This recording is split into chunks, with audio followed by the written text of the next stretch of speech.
Spend a few minutes on the news or social media today, and you'd think the entire world's spinning out of control.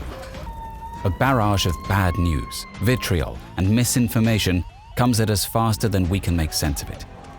Climate change is going to make the planet unlivable. Political and racial hatred is tearing society apart. AI is going to outsmart humanity, and terrorists are going to mow us down in the streets due to their totalitarian religious ideology. That is, if some new virus doesn't wipe us out first. The cumulative effect of all this noise is to overwhelm and oppress the mind, unless we have the context to understand it. One of the things Corey Wayne writes about in his book, Mastering Yourself, is how critical it is to understand history and politics if you're going to make sense of the world, take control of your life, and design the lifestyle you want. Because it's by this process that we come to understand the problems in the world and identify the leaders and methods most likely to fix them. There's a great quote attributed to Mark Twain: "History doesn't repeat itself, but it rhymes." He's essentially right, and when we focus on these rhymes of history, we see past the misinformation and gain valuable insight into the issues of the day. One subject that leads the news and can be uncomfortable to talk about is terrorism, driven by radical ideology. In 2016, when the Pulse nightclub attack killed 49 and wounded 58 in Orlando, it was motivated by the same ideology Bin Laden, Al-Shabaab, ISIS, and Boko Haram have all used to justify their atrocities. A totalitarian religious ideology from long ago that urges people to commit murder. And ironically, it's the same ideology that drew America into its first foreign war shortly after the nation's founding. In the late 1700s, the Barbary pirates of present-day Libya, Algeria, Tunisia, and Morocco were aligned with the Ottoman Turkish Empire, the last Islamic caliphate. The Ottomans had been waging religious war against Europe for centuries. In 1453, an Ottoman army conquered the Byzantine Greek capital of Constantinople and converted its greatest church to a mosque. They proceeded to invade and occupy most of southeastern Europe, laying siege to Vienna in 1529 and 1683, while also challenging the Europeans for control of the Mediterranean Sea. The Barbary pirates were an unofficial wing of the Ottoman Navy, seizing European ships in the Mediterranean and holding them for ransom. If ransom wasn't paid, sailors were enslaved at hard labor. Rather than pay for more Navy ships to fend off the Barbary pirates, the Europeans found it more economical to bribe them to leave their ships alone. After the US won independence from the British Empire, America found itself without a navy to protect its ships from pirate attack. US envoys Thomas Jefferson and John Adams sailed to London to negotiate terms with the Barbary pirates' ambassador. Jefferson asked him why the Barbary states thought they had the right to seize American ships and crews. The ambassador replied, "It was the duty of all believers to make war on unbelievers, and that any Muslim slain in battle would go to paradise." With no navy to speak of, America agreed to pay tribute while the politicians debated the issue. It will be more easy to raise ships and men to fight these pirates into reason than money to bribe them. Thomas Jefferson. We ought not fight them at all unless we determine to fight them forever. John Adams. By the time Jefferson was elected president in 1801, 20% of the US national budget was being paid out in bribes to the Barbary pirates. But the US had been building state-of-the-art warships that were now ready for battle.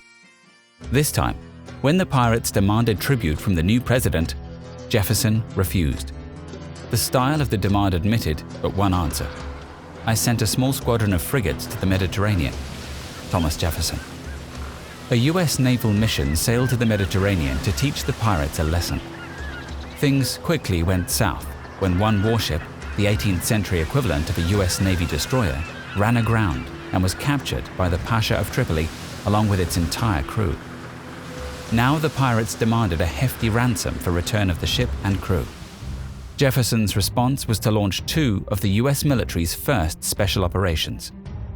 First, he sent a band of Navy commandos to sneak into Tripoli harbor, disguised as pirates, and burn the ship at anchor. Then he ordered a group of Marines and foreign mercenaries to invade the shores of Tripoli, overland from Egypt, threatening to replace the Pasha on the throne with his exiled brother. The Pasha got the message. He released the sailors, signed a treaty, and stopped piracy against US ships to save his skin. Jefferson's gambit worked, and would forever be memorialized in the US Marine Corps anthem. But the Barbary Wars weren't over yet. The pirates were engaged in taqiyya. Muslims argue over its true meaning, but radicals believe it allows you to lie when you're at a disadvantage until you regain a position of strength.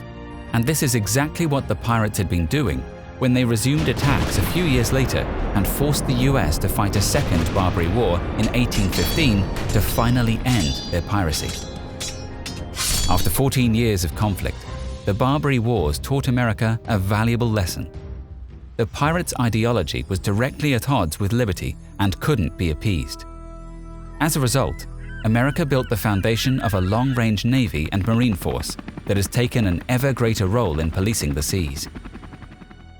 Now, the same ideology of the Barbary pirates has returned with a vengeance, spread by radical imams, fueled by Arab oil dollars.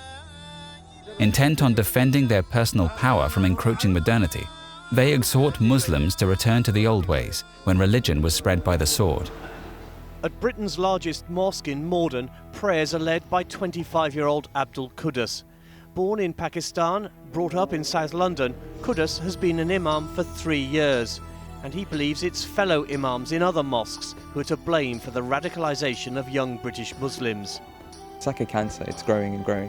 Why is that? I think it's people in the mosque, the imams, they're responsible. They're not teaching the correct teaching of Islam. They're misconstruing it. They're playing with the young, infertile minds of our youth. And that's the unfortunate reality. The evidence is everywhere. In the lawless lands of Somalia, pirates have safe haven, while Al-Shabaab terrorists launch attacks on malls and colleges in Kenya. Al-Shabaab, the Al-Qaeda-affiliated Somali jihadist group, has claimed responsibility.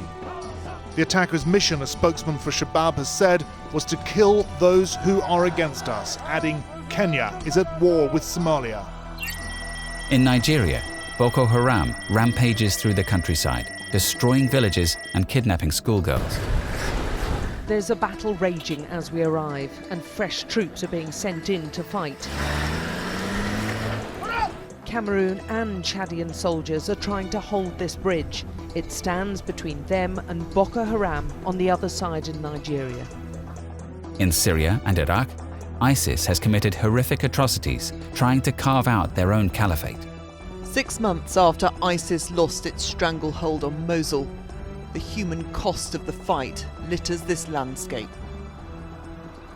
On the banks of the river Tigris, which became the final front line, the decomposing bodies of fighters seep into the ground they sought to control. And across the world, from India to Europe and North America, terrorists, motivated by the same ideology, are launching attacks to murder innocents. In every situation, some imam claiming knowledge of God's will has convinced young men and women to kill innocents and die to advance a totalitarian religious directive on how to structure society. The reality is, much of the Muslim world lives in poverty, with no access to education except from imams in the mosque and the madrasa. The people memorize parts of the Quran, but can't interpret it using their personal frame of reference. Instead, meaning is interpreted by the imams, putting the people at the mercy of whatever resides in the imams' hearts. Fortunately, moderate voices are speaking out and trying to counter the radicals. Imam Tawhidi is a moderate Islamic leader in Australia, trying to reform Islam from within and risking his life to do so.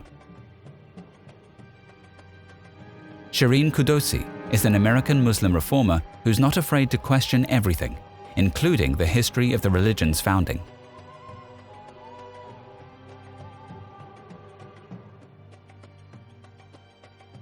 Ayaan Hirsi Ali is a Somali woman who left Islam, was elected to the Dutch Parliament, and now lives under constant threat of death for speaking her mind. It's such a big mistake discussing Islam and the impact of Islam in Europe. as a matter of race or race relations. I think that's the whole mental mistake that we had been making all the time. It's just a set of ideas, and if we treat Islam like we've treated Christianity and like we've treated communism and all these other political philosophies, then I think we would be closer to understanding the problem, defining it and dealing with it. And Majid Nawaz is a British Pakistani former radical who had a change of heart while imprisoned in Egypt with other radicals from the Muslim Brotherhood, and now advocates for a secular Islam. What I'd say is, look, we've got to stand up and say all of us need to be, and I think it's honest and forthright to say, yes, FOSIS can do more, yes, Quilliam can do more, yes, civil society must do more, and yes, extremism does exist on campuses, but it's not restricted to university campuses. It's also in mosques, it's also in people's homes, but it's in our country. And it's not just Muslims, it's far-right fascists as well. All of us have to challenge both sides of the extremism. We must leave it there. Majid Nawaz, Omar Ali, thank you both very much for coming in. Majid Nawaz is right. The world has to support dissenting individuals over the group and free speech over offence. We truly are in the midst of an ideological war, much like the struggle with Nazism or communism. And we need to support these people on the front lines who are confronting the extremists and trying to reform their religion. Reform needs to come from within the Muslim community, but we can collectively work to make the world safe enough for their voices to be heard and make a difference. Some people are offended if you remind them of the history of the problem, but if we don't understand that history, we'll never solve the problem. بالخطوات التي اتخذناها بمساعدة شركائنا بما في ألمانيا بإيصال صوت العقل والحكمة للقيادة في قطر. But we are here today because of a very specific challenge, and that's countering violent extremism. And we are not at war with Islam. We are at war with people who have perverted Islam. What moderates and reformers like bin Zayed and others like him have to say is critical in filling out an understanding of the problem. If their voices of reason are silenced or marginalized, and the underlying problem is not addressed, there is a real danger the world will see more and more cases where fanaticism from the radicals ignites retaliation, like the horrific mosque attacks in New Zealand, where a white supremacist massacred innocent Muslims, or the Finsbury mosque attack in London, where a man ran down Muslims leaving a service in retaliation for similar attacks by Islamists in Europe. Worshippers leaving a mosque after Ramadan prayers, the target for yet another terrorist attack. Witnesses told me a van deliberately steered towards a large crowd. It truly is a vicious cycle where extremism breeds extremism. And much like communism spawned fascism and Nazism, the Islamist radical ideology seems to be spawning a new fascism worldwide. What happened in New Zealand is particularly atrocious because it fans the flames of such a conflict. The truth is that there have been dozens of attacks by radical Islamists on Christians. Just in the last month, over 100 Nigerian Christians were killed by Islamist militants in Nigeria. It's estimated some 85,000 people, most of whom are Muslims, have been killed by Islamists around the world in the last year alone.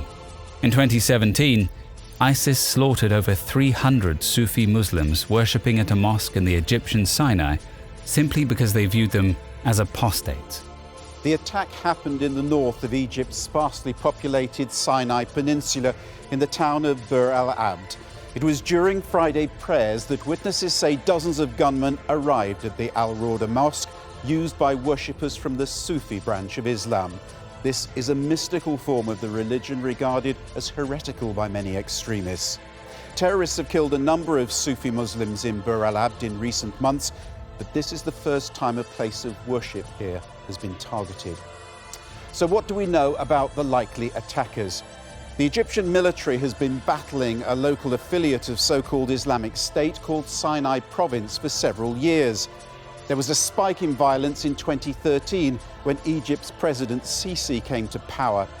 The group is believed to be behind the Russian jetliner crash at Sharm el-Sheikh in 2015, which killed all 224 people on board.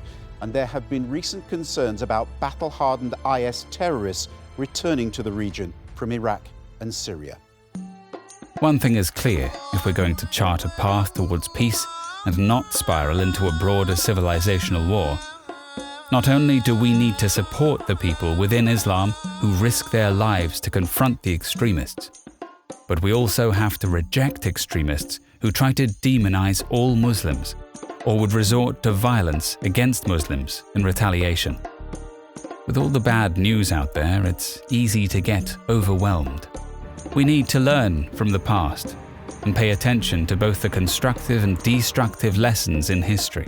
We need to collectively take part in building a society that upholds the best values and instills those values in our hearts and minds, and those of our children. The solution starts with each of us individually. If we master our own minds, become self-reliant, cultivate inner peace, and learn to think independently, we're less likely to fall for misinformation and tolerate radical ideologies that are opposed to self-determination, liberty, and personal responsibility. And we need to encourage our fellow human beings to have honest and open lines of communication to discuss the root cause of problems, including things that are uncomfortable to talk about. The bottom line is you can't solve problems unless you can talk openly and honestly about them. The truth is, this radical ideology does the opposite of putting people first and respecting their individuality. It seeks to enslave mind, body, and soul by imposing a strict set of rules to control people's lives with serious penalties for disobeying.